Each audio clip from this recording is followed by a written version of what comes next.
but I could talk about this all day long. What a win for my Packers yesterday. 31-24. Jordan Love, 18 of 30, 234, 4 touchdowns in the game. Same thing when we were at the game on that Thursday night against the Commanders, where I literally watched him. I'm like, wow, he's awesome. Wow, he missed a lot of throws. It's the weirdest thing. It is, man. It's strange. But he doesn't turn the ball over with the missed throws. So he almost misses in a good way.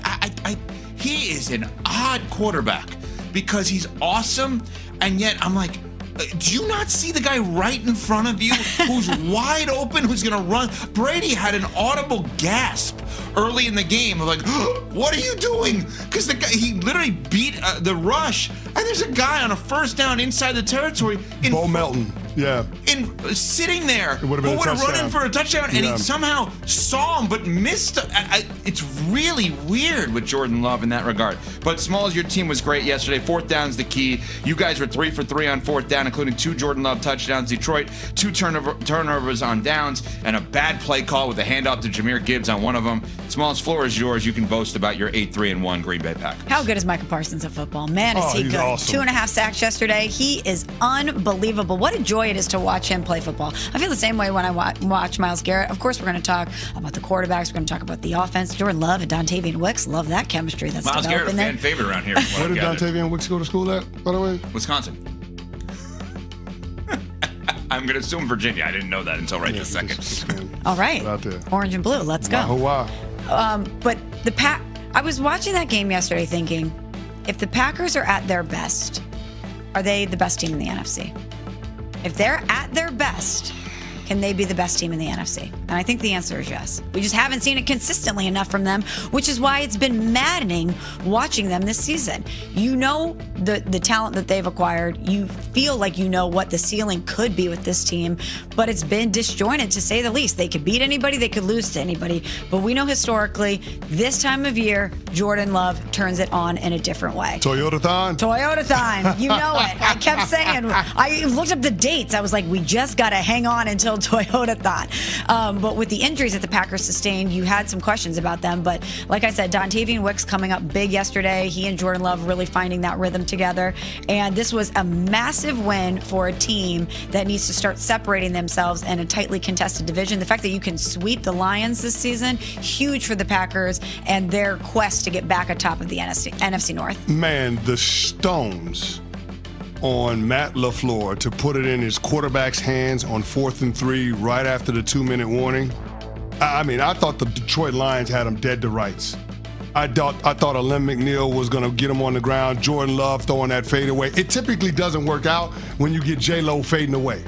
When Jordan Love's plants and drives, completely different quarterback. He's one of the best quarterbacks in the league when he plants, drives, and steps into a throw. But when you get fade away, J-Lo, man, it's a coin flip. But yesterday, in that situation, 4th and 3, ball on the Detroit 45, knowing that if you don't convert right there, you give the Lions the ball at midfield in a touchdown game. For them to be able to put it in Jordan Love's hands and for him to come through in that way and Dontavian Wicks to make that play, that is Matt LaFleur as a head coach, as a play caller, being rewarded for being aggressive. The game of football rewards those that are aggressive. And in that situation, he was really aggressive. He trusted his young quarterback. He trusted the receiving core. And all of the key actors came through in fine fashion. So I am impressed that Matt LaFleur was willing to put the ball in his quarterback's hands as opposed to punting the ball, pinning them deep, and relying on that defense. Because it would have been easy for Matt LaFleur to say, hey, I'm going to rely on Micah Parsons, that defense. This is what we traded 2 first-round draft picks for. The guy's got 2.5 sacks. He's the closer. We're paying him $47 million a year. It would have been easy for him to do that. And it wouldn't have been wrong. And analytics said it was a coin flip either way. Analytics, 50-50 chance whether you go for it or you punt. He could have been conservative. He could have decided to put his defense on the field, but he put it in his young quarterback, and his quarterback came through. I am as impressed with Matt LaFleur as I am with Jordan Love, as I am with Micah Parsons. Hell of a win by the Green Bay Packers yesterday. A lot of Lions fans on the internet and people on the internet yesterday were definitely saying that they got screwed a little bit because of that 4th and 2 with 2:16 to go in the first half, 10-7. Clear false start on Green Bay. Matt LaFleur calls a timeout clearly after the false start, gets credit for the false start. Yeah, that was bogus. That was bogus. That was bogus. But We have a half to play in a close game. I can't go back to that and say, oh, well, that's where you lost the game. No, that's not why they lost the game. No, but I'm just saying that was a big deal yesterday that the Lions definitely got screwed in that moment. It's undoubted. Like, they got screwed in that moment. The Lions defense couldn't stop the Packers. Yes, but that was for the rest of the game, too. So, like, you had enough time to make up for that. Now, there's another side of this, though. Anything else positive for right this second you want to get out there about the Packers? Because I know GMA is coming up, so. No, I'm good. I'm good. All right. I'm loving the love fest that we have right now. All right. So I was driving in this morning. You're reveling in it? Because I know that this is what they can be. I told you, I felt like I was taking crazy pills sometimes watching this team. This is what they are capable of. Now, can they do it consistently down the stretch? I think they can, but what do I know? They can lose to anybody, too. You're the girlfriend that gets gaslit by the boyfriend, but then all of a sudden you have those moments that keep you coming back? Correct. Yesterday was like Valentine's Day. Yeah, that's it. That's it. You should have seen the flowers. Love bombed on Valentine's Day, 1,000%. Correct. 1,000. You got love bombed on Turkey Day. I really did. And you know what? I'm not mad about it either. Driving in today, on the phone with one Nuno Miguel Barrera Teixeira, our producer. And Nuno asked the question about the head coach of the Detroit Lions. Nuno, your thoughts about Dan Campbell yesterday? Self in a spot, right? Like, where his play calling is costing the game. He's taken play calling away from his OC, so he now has to fire your OC this Wait, are we offseason. wearing the same clothes? You probably.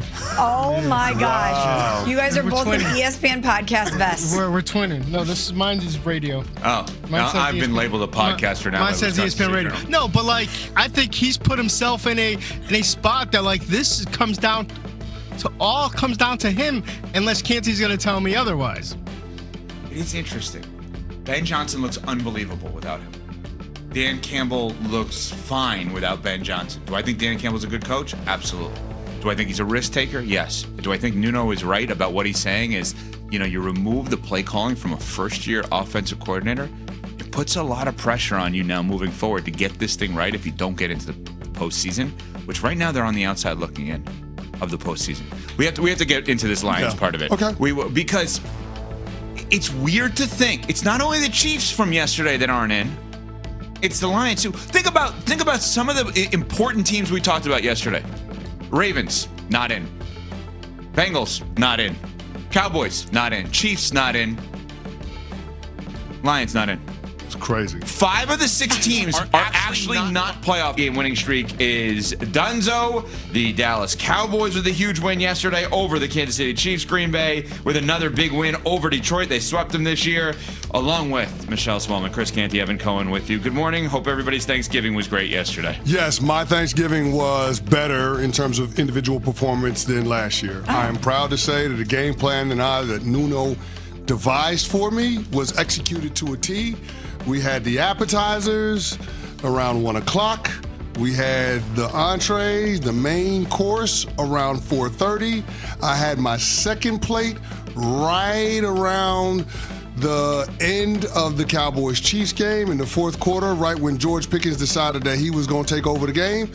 And then I had a nice little nightcap with dessert tray around halftime of Bengals-Ravens. It was an awesome game plan, executed flawlessly. I dominated Thanksgiving. And how was the duck? The duck was phenomenal. The duck never disappoints, though. Yeah. The duck is steady Eddie. The duck is always going to perform. The duck is always going to be something that I can rely on. Kind of like Joe Burrow. A healthy Joe Burrow is the duck. Exactly. The healthy Joe Burrow is the duck. 1,000%. Man.